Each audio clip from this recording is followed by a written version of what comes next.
It's 3:50 in the afternoon, 10 minutes until curfew, and the once crowded highways of Guayaquil, Ecuador, are completely empty. Day 9 of quarantine. In just 2 short months, COVID-19, better known as coronavirus, has completely changed the course of the next few years. What was supposed to be a prosperous and hopeful decade has turned into a global panic, killing hundreds and infecting thousands. Residents here in Ecuador are concerned for its rapid spread. In the past week, the infected count soared from 2 to over 532 in a period of only 11 days. Globally, countries are shutting down and economies are tanking. As the virus spreads, the question no longer is how and why the virus started, but rather when we can all return to our normal lives. To understand the virus, we need to go back almost 2 decades.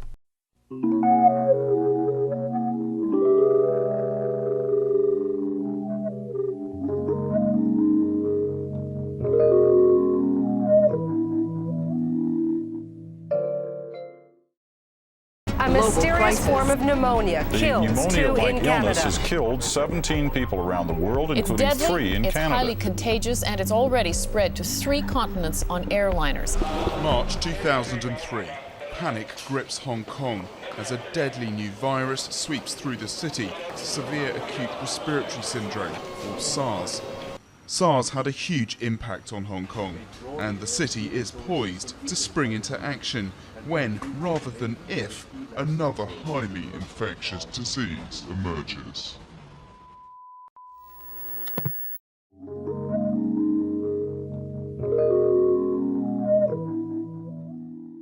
The severe acute respiratory syndrome, more commonly referenced to as SARS, was a virus identified in 2003. It managed to affect 26 countries and over 8,000 patients. COVID-19 is a string off of one of these closely related 7 respiratory coronaviruses that have been identified since the 1960s by the CDC. However, COVID-19 is by far the most extreme. With an infected count of over 300,000 and a death count of 13,050 as of March 21, 2020, countries are beginning to panic. The United States has recently enacted the Defense Production Act of 1950, a career war-era presidential power that offers a number of regulations. Among these is the power for the president to requisition property, force industry expansion production, impose wage and price control, control consumer and real estate credit, and most importantly, to allocate materials and production for the benefit of the Department of Defense.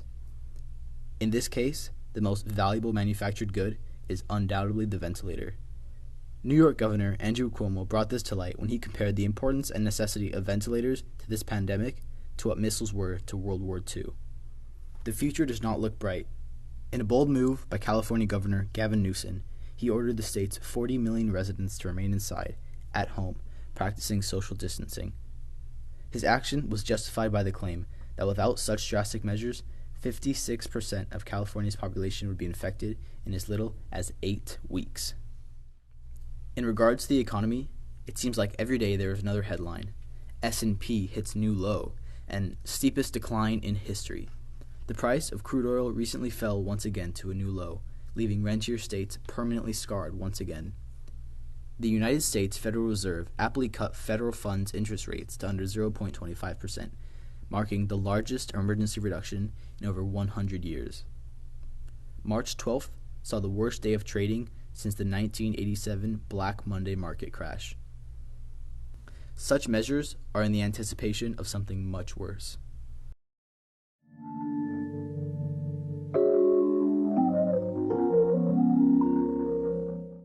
How has the virus affected you personally, your business? What's it done for that? Our business is down so far for the month about a third. For the last week or so, about 50-60%. CDC and the government should have been testing more when this first came in. They should have paid more attention to it, and they maybe could have stopped it in the beginning. Now it's, people are just it's spreading around. Flower market's closed. The Bay Area is locked all up. Proms are gone. Mother's Day's gone. Weddings are being postponed. We've been able to stay open because of the ag exemption. If it stays like this, we'll have to close. And if we have to close, who knows if we open again. What he is referring to is the Agriculture Exemption Act, a policy enacted by the California Department of Tax and Fee Administration, aimed at relieving businesses of excess taxes, helping them to stay afloat. Italy has probably struggled the most. They are experiencing an extremely high death rate per infected, primarily due to their large aging population.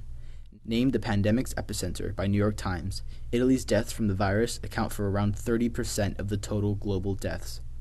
So what have they done to contain the virus? Italy's government has sent out the army to enforce lockdown across various cities. Citizens are on strict self-quarantine and are prohibited from leaving far from one's home. Among other enforcements include park closings and canceling all event gatherings, all in efforts to hopefully slow the virus. Recently, Prime Minister Giuseppe Conte announced that Italy will be closing all factories and non-essential production.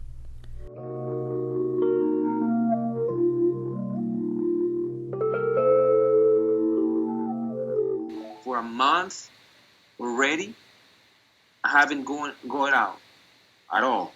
I'm staying at home. In my home, it's not like it's an apartment, so I'm getting used to that. We don't go out at all. So basically, we just go to the grocery store. Let's say 2 times a week now. But at this time, you realize who are the really heroes, because I know that a lot of doctors and a lot of nurses are there because they love what they're doing. We stay at home. We do what they tell us to do. But my other side of my brain, how I am, I say, while we're doing what they tell us to do, that they don't even know what we're doing. I believe. And because the fear that they put you inside, it's really big, that you really think that you go out, you can get infected. We have anxious, we are afraid to be close to people. We don't talk anymore.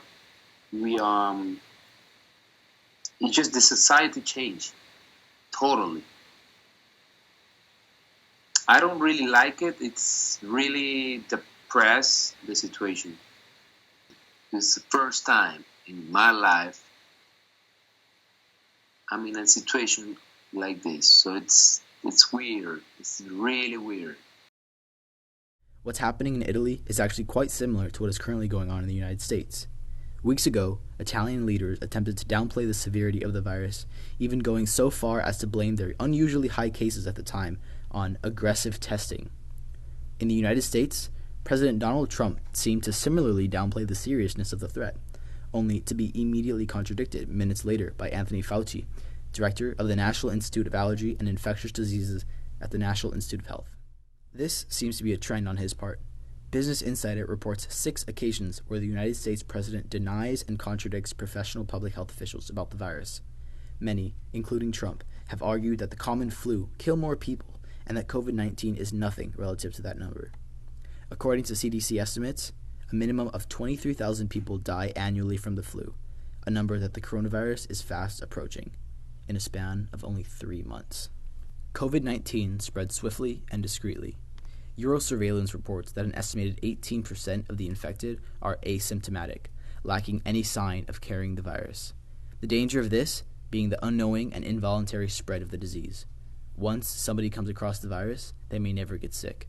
However, if they decide to continue socializing in crowded places, the virus has the potential to multiply to other hosts, spreading exponentially.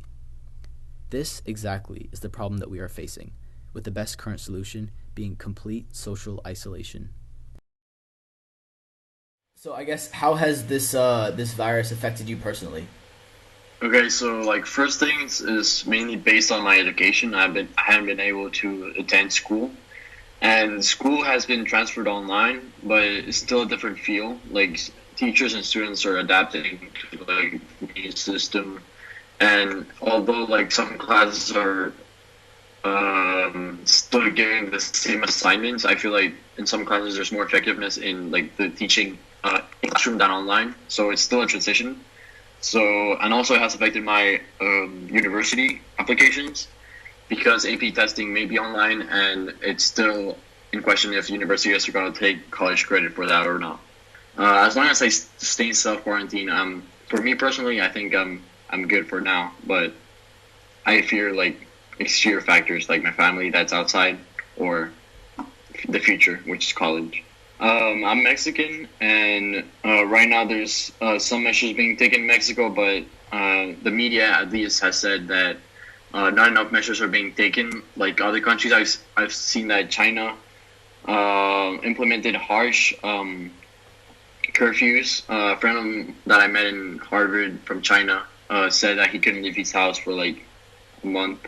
So I feel like as long as governments implement the correct measures, while looking after their people's rights, I feel like they should implement measures that help prevent the spread of the virus, but at the same time take into consideration the people's rights and what they want, you know?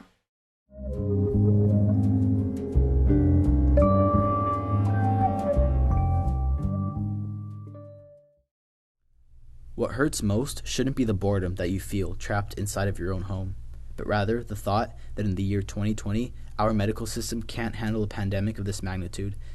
There should have been protocols established that would have restricted COVID-19 from even forming in the first place.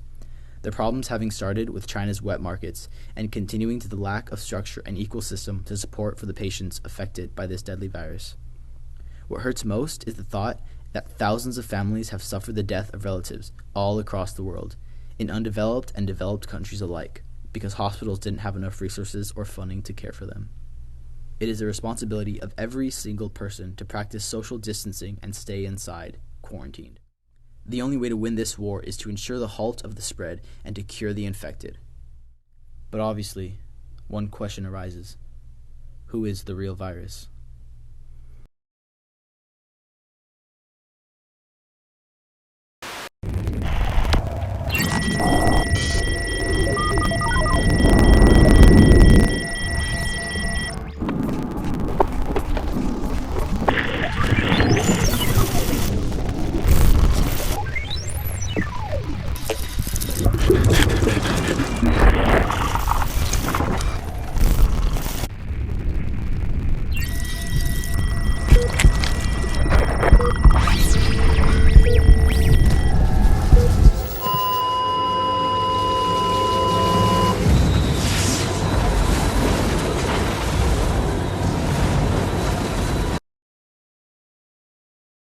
Find in the description a list of other videos that may do a better job at explaining the subject. I will be uploading a video in the near future of activities and resources that you may partake in during this extended period of quarantine, so make sure to subscribe. Also, if this video does well, I will make a part 2. Don't forget to like the video and share with your friends to not simply spread awareness, but to take part in the solution and winning the war against COVID-19. Thank you for watching.